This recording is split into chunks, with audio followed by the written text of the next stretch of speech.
A wealthy Korean mafia boss comes home to find his 5-year-old son screaming at the window, tears streaming down his face. Outside, in the freezing snow, their beautiful black maid lies collapsed against the house, her lips turning purple, her body shaking violently. She's wearing nothing but a thin cotton uniform. No coat, no shoes. The temperature? -15 degrees. How did she end up out there? His own mother, his elegant, respected mother, locked her out after accusing her of stealing family heirloom pearl earrings. But here's what makes your blood boil. The earrings were in his mother's pocket the entire time. She fabricated the crime.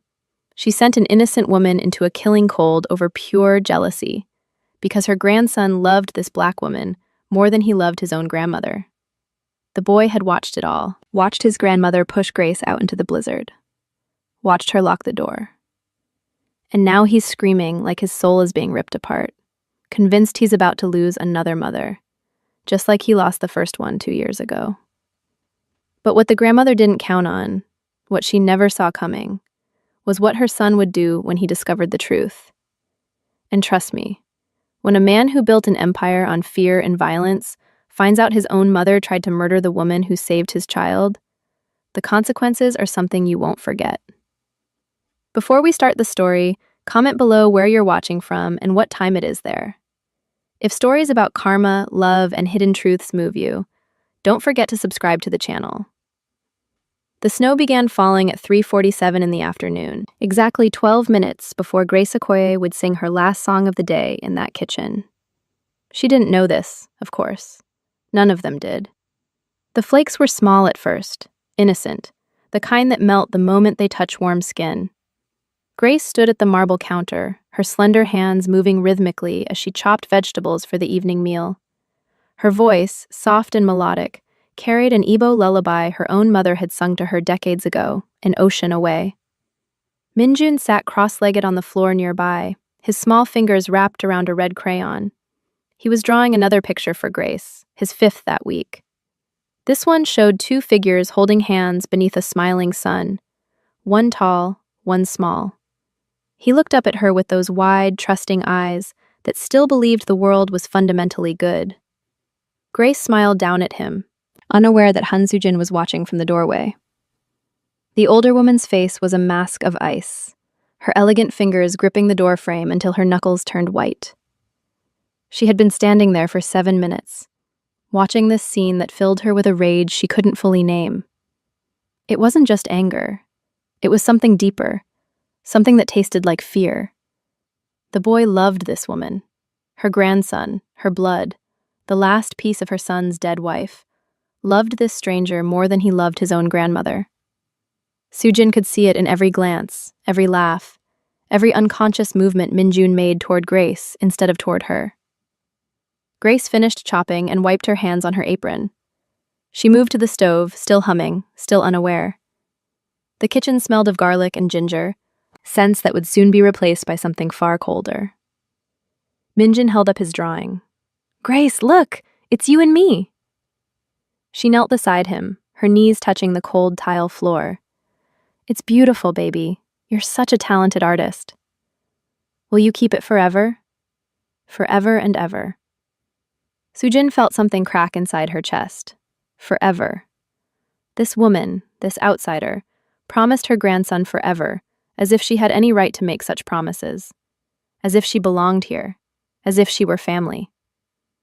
The older woman stepped into the kitchen, her heels clicking against the floor with military precision. Grace stood immediately, her posture shifting from relaxed to deferential in an instant. She had learned this dance well over the past 8 months. Lower your eyes, soften your voice, make yourself smaller. "Minjuna," Soo-jin said, her voice honey-sweet, but with an edge that Grace had learned to recognize. "Come with Harmony. You shouldn't spend so much time with the help." The boy's face fell. "But Grace is my friend." "She is an employee. There is a difference. You must learn this difference." Grace kept her eyes down, her heart hammering. She wanted to speak, to defend herself, to say that she loved this child as if he were her own. But she needed this job. Her sister's university tuition was due in 3 weeks. Her mother's medication cost more each month. She could not afford pride. Minjin grabbed Grace's hand, his small fingers surprisingly strong. No, I want to stay with Grace. Sujin's mouth tightened into a thin line. She saw it then, clear as daylight. The way the boy clung to this woman, the way he looked at her with devotion that should have been reserved for his own blood. The way Grace, despite her lowered eyes, radiated a warmth that Sujin herself had never been able to offer. It was intolerable. The older woman's eyes swept the kitchen, searching for something, anything to break this spell. They landed on her jewelry box, which she had brought down earlier to show her grandson the family heirlooms. The pearl earrings. Her mother's pearl earrings, the ones she had worn at her own wedding 50 years ago. They sat in the velvet box on the counter, gleaming softly in the afternoon light. An idea formed in Sujin's mind, dark and sharp as broken glass. She looked at Grace, then at the pearls, then back at Grace. The woman's own mother would have been proud of how quickly she moved. My earrings, Sujin said, her voice rising with manufactured panic. Where are my pearl earrings? Grace looked up, confused. Ma'am, they're right there, in the box on the... But Sujin had already moved. Her hand swept the jewelry box into her pocket with practiced speed, a magician's misdirection. Minjin was still holding Grace's hand, distracted. Grace was looking at where the box had been, her mind struggling to catch up. They're gone! Sujin's voice climbed higher, sharper. You stole them! You thief! The accusation hung in the air like poison gas. Grace's eyes went wide with shock, her mouth opening but no words coming out. This couldn't be happening. This wasn't real. I never... Señora Han, I would never... Liar! Thief! You come into my home, you corrupt my grandson, and now you steal from us. Please, I didn't take anything. I swear on my mother's life. But Sujin was already moving toward the phone, her finger stabbing at the numbers. I'm calling the police. They'll search you. They'll find the truth. Panic flooded Grace's body like ice water. The police. Immigration might get involved. Her visa status was complicated. One wrong question, one suspicious officer, and she could be deported. 8 months of sending money home. Gone. Her sister's education, finished. Everything she had sacrificed, destroyed. She ran. Not toward the front door, but toward her small room off the kitchen, desperate to grab her phone, her documents, something to prove her innocence. Sujin watched her go, waited 3 seconds, then followed. She moved with purpose, with the cold calculation of someone who had already decided how this scene would end. Grace reached her room, her hands shaking as she fumbled for her phone. Behind her, she heard the door slam. The lock clicked. She spun around, her heart in her throat. Señora Han? You're a thief and a liar. Get out of my house. My coat, please, it's freezing outside. Just let me get my... But Sujin was already walking away, already pushing Grace toward the back door that led to the garden. The door that led to the snow, which was no longer small and innocent, but falling in thick, heavy curtains. Out. Now. Before I tell the police you tried to attack me too. Grace stumbled backward, her thin uniform dress offering no protection against the cold that rushed in as Sujin opened the door. Please, just my coat, I'm begging you. The older woman's face was stone. Absolute. Final. You should have thought of that before you betrayed our trust. She pushed Grace across the threshold. The cold hit like a physical blow, stealing Grace's breath. She turned back, reaching for the door handle, but Sujin was faster. The door slammed shut. The lock turned with a sound like a bone breaking. Grace stood in the snow, her breath coming in short, panicked gasps that turned to white clouds in the freezing air. She was wearing only her thin cotton uniform. Her feet were in house slippers. The temperature was dropping rapidly as the storm intensified. Inside, Minjun had heard the commotion. He came running, his small feet padding across the floor. He reached the window just as his grandmother was walking away from the back door, her face calm, satisfied. Harmony, where's Grace? She had to leave, darling. She was a bad person. But Minjun was already running to the front window, some instinct pulling him there. And that's when he saw her. Grace, illuminated by the garden lights, stumbling through the deepening snow, her arms wrapped around herself, her body already beginning to shake violently. The boy's scream pierced the house like a siren. "Grace! Grace, no!" He pressed his hands against the cold glass, his breath fogging the window. Tears streamed down his face as he watched the only mother figure he could remember slowly disappear into the white darkness. Sujin stood behind him, her hand reaching out to comfort him, then pulling back. Something in her grandson's face made her pause. It wasn't just sadness. It was horror. It was betrayal. It was the exact look her own son had given her 20 years ago, when she had driven away his first love. The girl who wasn't Korean enough, wasn't wealthy enough, wasn't enough. History, it seemed, had a way of repeating itself in the worst possible ways. Outside, Grace fell to her knees in the snow. 23 minutes passed. 23 minutes in which Grace Okoye's body temperature dropped from 98.6 degrees to 94.2. 23 minutes in which Min-jun screamed himself hoarse at the window, his small fists pounding the glass, until Sujin finally pulled him away, carried him kicking and sobbing to his room, and locked that door too. 23 minutes in which the snow accumulated 3 inches on the ground, and twice that in drifts against the side of the house where Grace had collapsed, her back pressed against the cold brick, her arms wrapped tight around her trembling body. She tried to pray. The words came out broken, stuttered by her chattering teeth. "Our Father, who art in heaven, hallowed be thy name." Her lips were turning purple. Her fingers had gone numb 5 minutes ago. "Thy kingdom come, thy will be done." She thought of her sister, Chiamaka, sitting in a lecture hall in Lagos, taking notes, dreaming of becoming a doctor.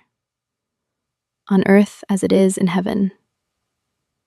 She thought of her mother, waiting for the monthly transfer that kept food on the table and medicine in the cabinet. "Give us this day our daily bread."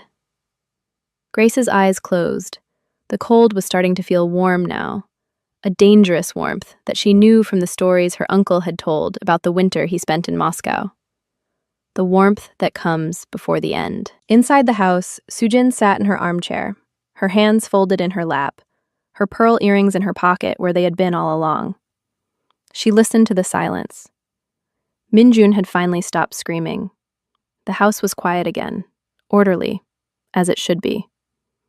As it had been before that woman arrived and disrupted everything with her smiles and her songs and her unwelcome love. The older woman told herself she had done the right thing. She told herself that Grace would find shelter somewhere, would go to a friend's house, would survive. People like her always survived, didn't they? They were resilient, strong, used to hardship. Sujin told herself many things in those 23 minutes. What she didn't tell herself was the truth. That she had sent a woman into a killing cold with no protection. That she had manufactured a crime to justify cruelty. That her grandson, upstairs in his locked room, would never forget this night. Would carry it like a scar across his soul for the rest of his life. She didn't tell herself these things because to do so would be to admit what she really was. And Han Sujin had spent 68 years never admitting what she really was. The Bentley's engine cut through the silence at exactly 4:17. Sujin heard it first, that low, expensive purr that announced her son's arrival. She felt a flutter of something in her chest. Not quite fear, not quite guilt. Something between the two that she quickly suffocated. Park Ji-hoon was on his phone when he pulled into the circular driveway, his voice low and dangerous as he discussed percentages and territories and consequences with someone who had made the mistake of skimming profits from the wrong shipment. He was tired.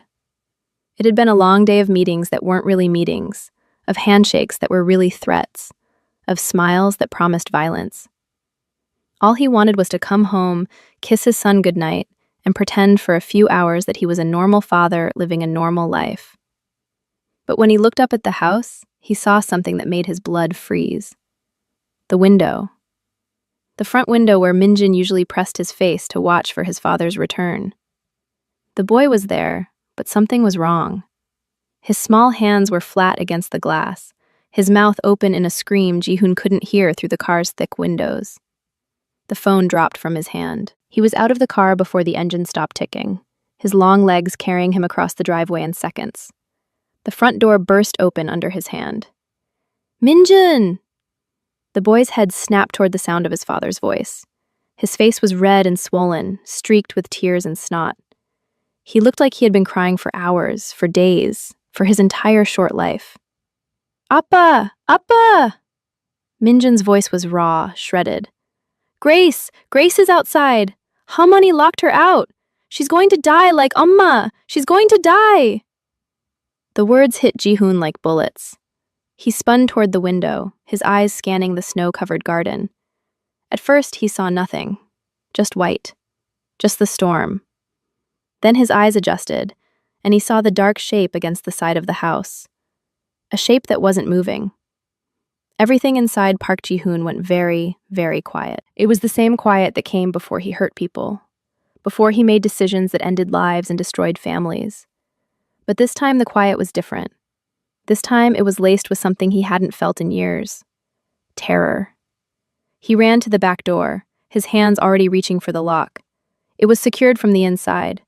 He could see Grace through the glass panel, maybe 15 feet away, crumpled against the wall like discarded trash.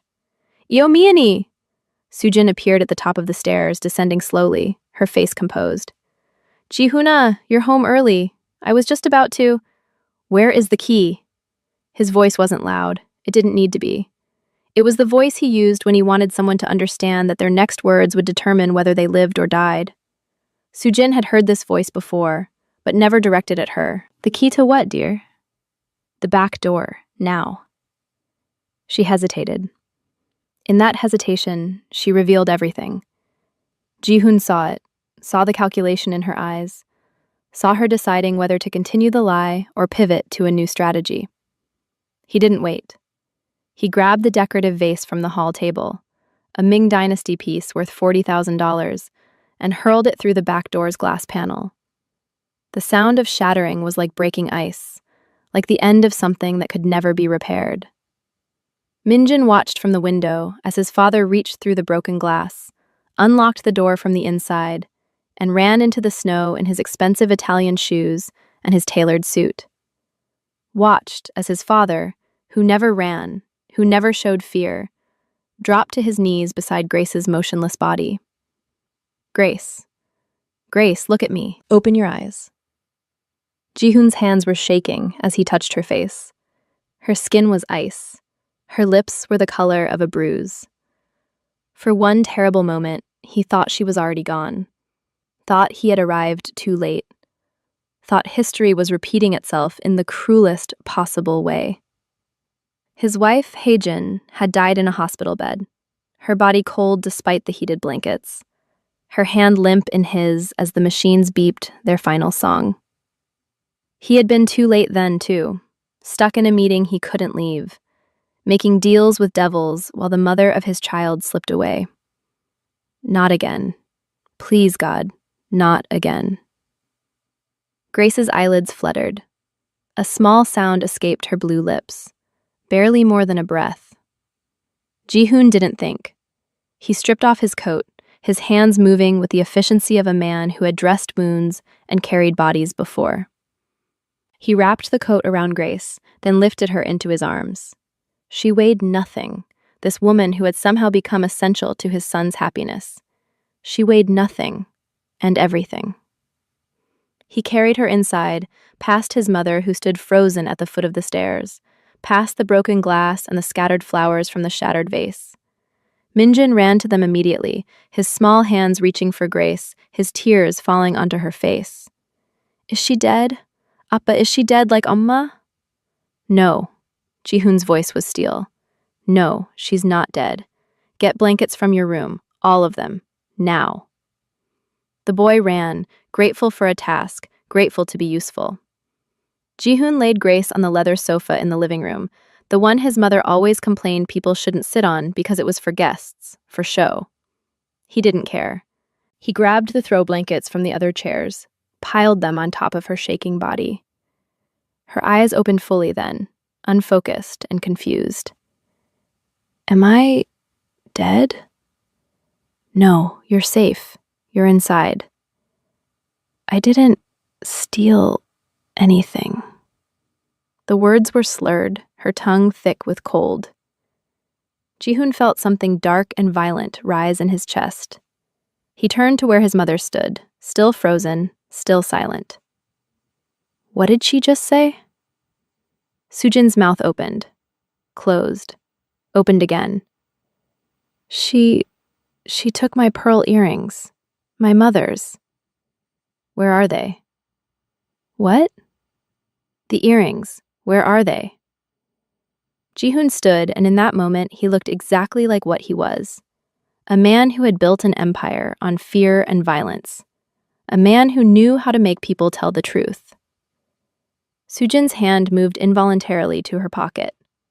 The gesture was small, almost imperceptible, but Park Ji-hoon had spent 20 years reading body language the way priests read scripture. He saw his mother's hand twitch toward her pocket, saw the flash of panic in her eyes, saw the truth written across her face in letters of fire. He crossed the room in 3 strides. Sujin stepped backward, her spine hitting the wall. Show me. Jihoona, I don't know what you— Show me your pockets.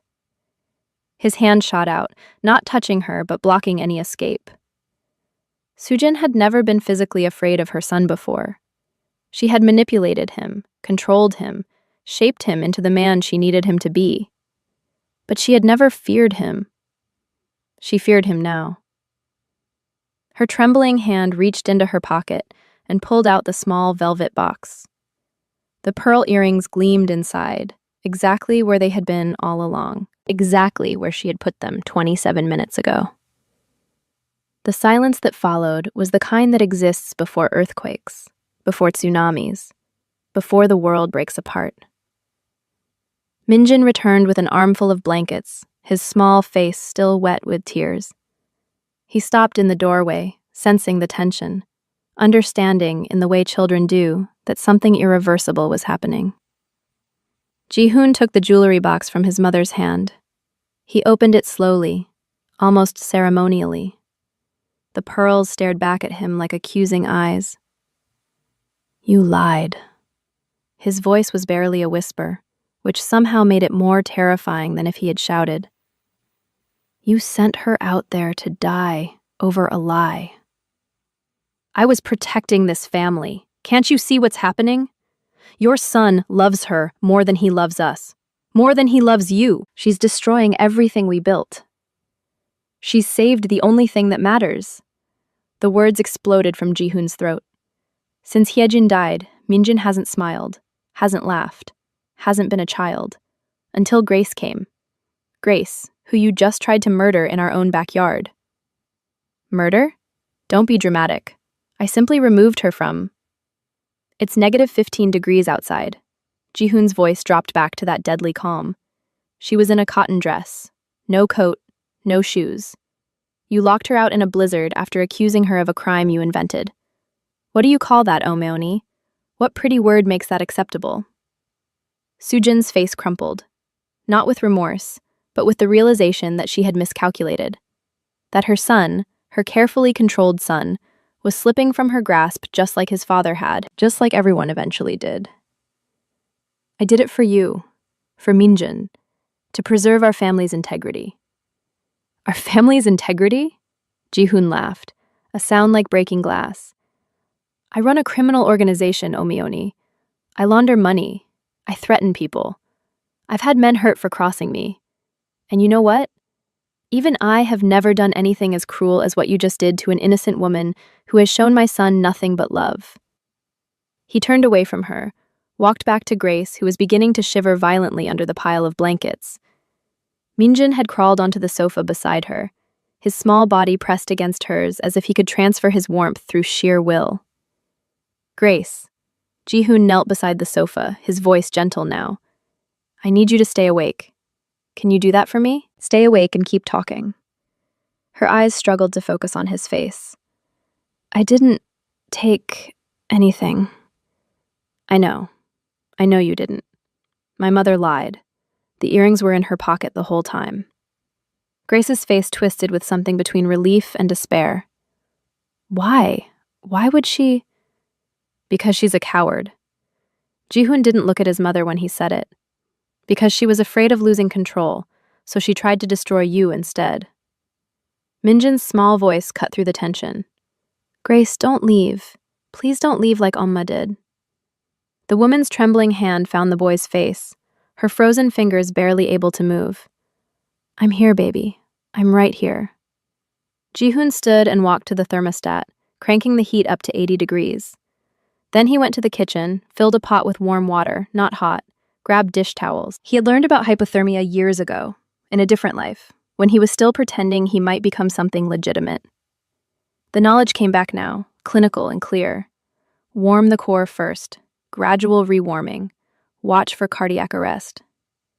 He returned to the living room and began the careful process of warming Grace's hands and feet with the towels soaked in warm water. She hissed in pain as sensation began to return. I'm sorry, he murmured. I know it hurts. That means you're alive. Sujin watched from her position against the wall, watched her son tend to this woman with a gentleness she had never seen him show anyone except his wife and child. Watched her grandson cling to this stranger as if she were the last solid thing in a dissolving world. Watched her carefully constructed kingdom crumble into dust. Jihoon, she tried again, her voice smaller now. I made a mistake. I see that now. But surely we can... You need to leave. The words hung in the air like a death sentence. What? Pack your things. You're leaving this house tonight. This is my home. I've lived here for... This is my house. Jihoon's voice was final, absolute. My name on the deed, my money that pays for everything, and you are no longer welcome here. You can't do this. I'm your mother. He finally looked at her then, and Sujin saw something in her son's eyes that made her blood run cold. She saw the same look he had given her 30 years ago when she had told him his father was dead, when she had lied about the car accident, when she had kept the truth about the suicide from him for months. He knew. He had always known. And he had never forgiven her. You are my mother, Jihoon said quietly. But you stopped being Minjun's grandmother the moment you locked that door. Minjun looked up from where he was curled against Grace. His voice was small but clear. I don't want Money here anymore. She hurt Grace. She's mean. The words came from a 5-year-old child, but they landed like hammer blows. Sujin felt something inside her chest crack open, something she had kept locked away for decades. It felt like grief. It felt like the consequences of 1,000 small cruelties finally coming home to roost. Minjuna, I was trying to protect you. You hurt my Grace. The boy's voice rose to a scream. You hurt her and you lied. I hate you. The child dissolved into sobs. Grace, despite her own pain, despite her body still shaking with cold, pulled him closer and whispered soothing words in Igbo, in English, in the universal language of maternal comfort.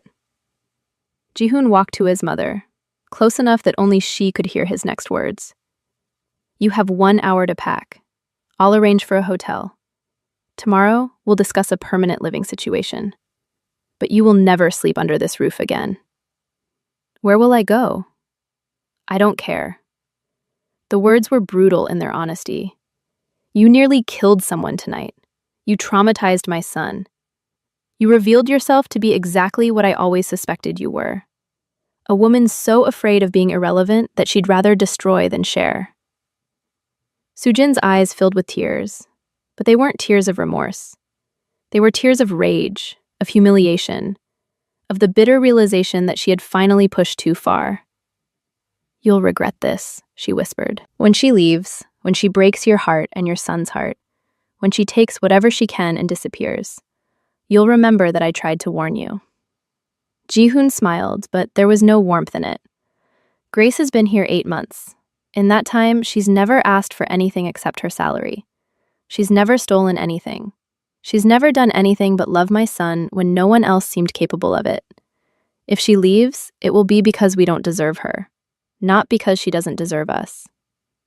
He turned his back on his mother, a gesture of dismissal so absolute it needed no words. Sujin stood there for another moment, waiting for him to turn around, to soften, to be the obedient son she had raised. But Ji-hoon kept his back to her, kept his attention on Grace and Min-jun, kept his mother erased from his vision as completely as if she had never existed. Finally, she climbed the stairs to pack her things, each step heavier than the last. Grace's shivering began to subside around 5:30, an hour and 13 minutes after Ji-hoon had carried her inside.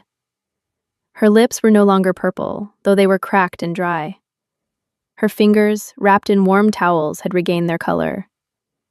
Min-jun had fallen asleep against her shoulder, exhausted from crying, his small hand clutching a fistful of her uniform dress, as if afraid she might vanish if he let go. Ji-hoon sat in the armchair across from them, watching. He had sent 3 text messages in the past hour. The first to his driver, instructing him to take his mother to the Waldorf and charge it to the company account. The second to his lawyer, requesting paperwork for a restraining order. The third to his accountant, setting up a separate trust fund that would ensure his mother was comfortable, but never again held financial power over his household. He was methodical when he destroyed things, even relationships. Upstairs, he could hear Sujin moving around, opening drawers, closing suitcases. Part of him, a small part he despised, wanted to go to her, to comfort her, to be the good son she had trained him to be for 68 years.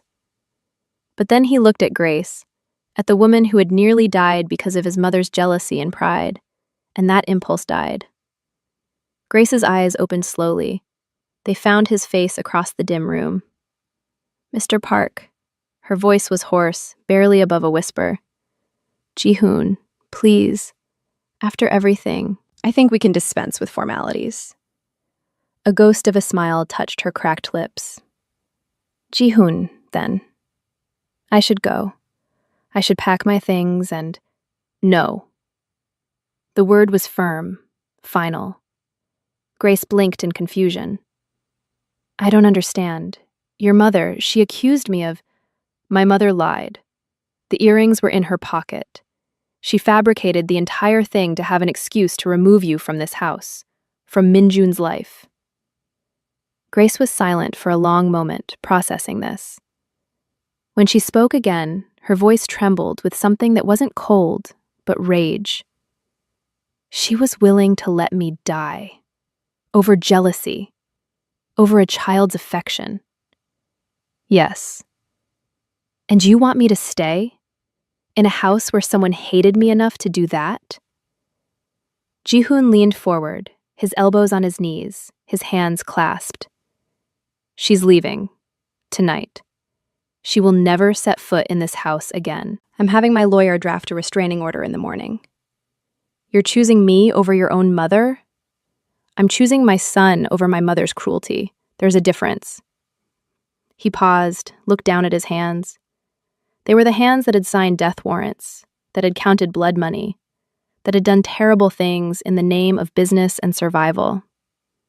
"And I'm choosing the woman who has given my son back his childhood, who sings to him, who makes him laugh, who loves him without expecting anything in return." Grace's eyes filled with tears.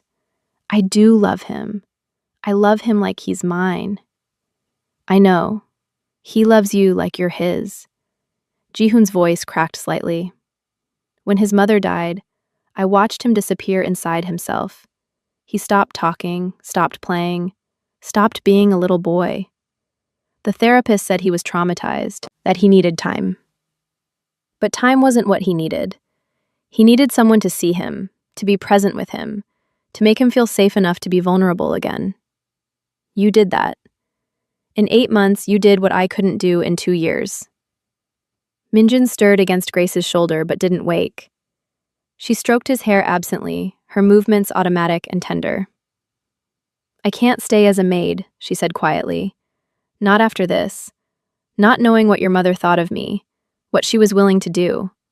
I can't go back to lowering my eyes and calling you sir and pretending that tonight didn't happen. Then don't. Jihoon stood, walked to the window where the snow was still falling, thick and relentless.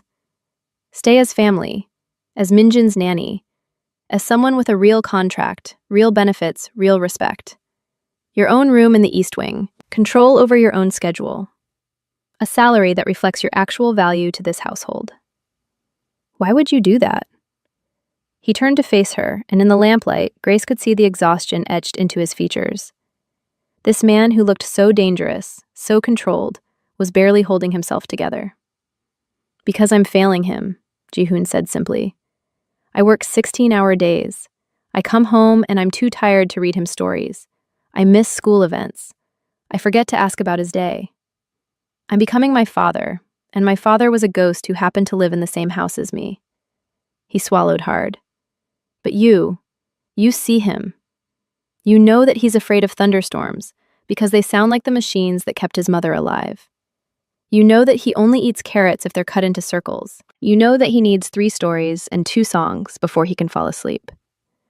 You know my son better than I do, and that should shame me.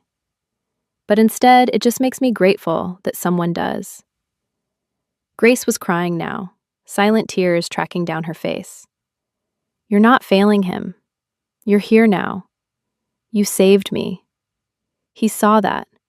He saw his father fight for what was right. I almost didn't come home in time. I was going to work late. There was a meeting, and I almost stayed for it. Jihoon's voice dropped to a whisper. I almost let you die because I prioritized a meeting over coming home to my son. What kind of father does that make me? A human one. A flawed one. The only kind that exists. They sat in silence for a moment. 2 broken people in a broken house, with a sleeping child between them, who represented all their failures and all their hopes. Upstairs, a door closed. Footsteps descended the stairs. Sujin appeared in the foyer, 2 suitcases beside her coat buttoned to her chin. She looked smaller somehow, diminished. She looked at her son, at the woman on the sofa, at the grandson who slept peacefully against the woman's shoulder. For just a moment, something like regret flickered across her face. But it was gone as quickly as it came, replaced by the rigid pride that had defined her entire life. I'll be at the Waldorf, she said. When you come to your senses, when you realize what a mistake you're making, you know where to find me. Jihoon didn't turn around. Goodbye, Omeoni. The door opened. Cold air rushed in. The door closed. She was gone. Minjin's eyes opened at the sound. He looked around, confused, then settled when he saw Grace was still there. Is Halmoni gone? Yes, Jihoon said gently. Good. The boy closed his eyes again. Grace, you're staying, right? Forever? Grace looked at Jihoon. He nodded almost imperceptibly. Yes, baby. I'm staying. Promise? I promise. The child smiled in his sleep, his small face relaxing into an expression of pure contentment. Grace held him closer, this boy who wasn't hers by blood, but was hers by every other measure that mattered. Jihoon returned to his chair. There's something else you should know. About me. About what I do. I know what you do. Grace's voice was calm. I'm not naive. I've seen the men who come to the house. I've heard the phone calls. I know that the import-export business is not exactly what it claims to be. He was surprised. And that doesn't frighten you? Mr. Park, Jihoon, I grew up in Lagos. I've seen violence. I've seen corruption. I've seen powerful men do terrible things and call it business. She met his eyes directly. But I've also seen you with your son. I've seen you be gentle. I've seen you try, even when you're exhausted, even when you don't know how. A man who can be both things, a man who contains multitudes, that doesn't frighten me. What frightens me is simple cruelty. What your mother did tonight, that frightened me. She won't ever have the chance to hurt you again. You have my word. Your word means something in your world? In my world, it means everything. Break your word, and you're dead. Grace nodded slowly. Then I'll trust it. I'll trust you. For Minjin's sake, and for mine. They sat together as the snow continued to fall outside, as the house grew warmer, as Minjin slept the deep sleep of a child who had cried himself empty and found comfort on the other side. Two people from different worlds, bound together by love for the same small boy, by the shared understanding that family was not always blood, that sometimes it was choice, that sometimes it was forged in crisis and tempered in snow. 3 months later, the house felt different, lighter somehow. Grace had her own suite in the East Wing, decorated with photographs of her family in Nigeria and Minjin's endless artwork. She ate dinner with them every night, not in the kitchen but at the table. She called Ji-hoon by his first name. She laughed freely. Minjin bloomed like a flower, finally given enough sun. And Ji-hoon? He came home earlier. He read the bedtime stories. He learned about thunderstorms and circular carrots and the precise number of songs required for sleep. He learned to be a father from watching Grace be a mother, learned that presence mattered more than perfection, that love was shown in small daily gestures rather than grand occasional ones. Soojin never came back. She sent letters at first, then emails, then nothing. She had moved to a condominium in the city, surrounded by other wealthy widows, who spent their days playing cards and complaining about ungrateful children. She told her friends that her son had married beneath him, that he was raising his child wrong, that she had been forced out of her own home by a scheming immigrant. She never told them the truth, that she had tried to kill a woman out of jealousy, that she had traumatized her grandson, that she had revealed herself to be exactly what she always feared being: irrelevant, powerless, alone. On a Sunday morning 6 months after that terrible night, Grace stood at the window of her room watching Minjin play in the garden. The snow was long gone, replaced by spring flowers. The boy was chasing butterflies, laughing, alive in a way he hadn't been in years. Ji-hoon appeared beside her, 2 cups of coffee in his hands. He offered her one. "Thank you," she said, taking it. "For everything. For saving me. For trusting me. For giving me a family when I thought I'd lost mine." "Thank you," he replied, "for saving my son. For staying when you had every reason to leave. For teaching me that family is built, not born." They stood together in comfortable silence, watching the child they both loved run through the garden, his laughter carrying on the warm breeze like a promise, like a prayer, like proof that even the coldest nights could give way to spring. And somewhere across the city, in a sterile condominium with floor-to-ceiling windows that showed everything and revealed nothing, an old woman sat alone and wondered what might have been different if she had simply opened the door, if she had chosen love over fear, if she had understood before it was too late that holding on too tightly is just another way of letting go. But some lessons come too late to matter. Some doors, once closed, can never be opened again. Some families, once broken, remain broken forever. Grace and Ji-hoon learned this in that moment. Minjin, playing in the garden below, would learn it years later when he tried to reconcile with his grandmother and found only walls where bridges used to be. But on that Sunday morning, with the coffee warm and the child laughing and the spring sun making everything new, they chose to believe in second chances, in redemption, in the radical possibility that people could change, that love could heal, that families could be built from ruins. They chose hope. And sometimes, when the world is kind and the snow has melted and the butterflies return, hope is enough. If this story moved you, pause for a moment and reflect. Have you ever been judged by someone who feared losing their place in someone's heart? Have you witnessed cruelty disguised as protection? Have you ever had to choose between blood loyalty and doing what's right, even when it cost you everything? Share your experiences and feelings in the comments. We read them all. And if you believe in stories about redemption, chosen family, and the courage to break toxic cycles, don't forget to subscribe to the channel.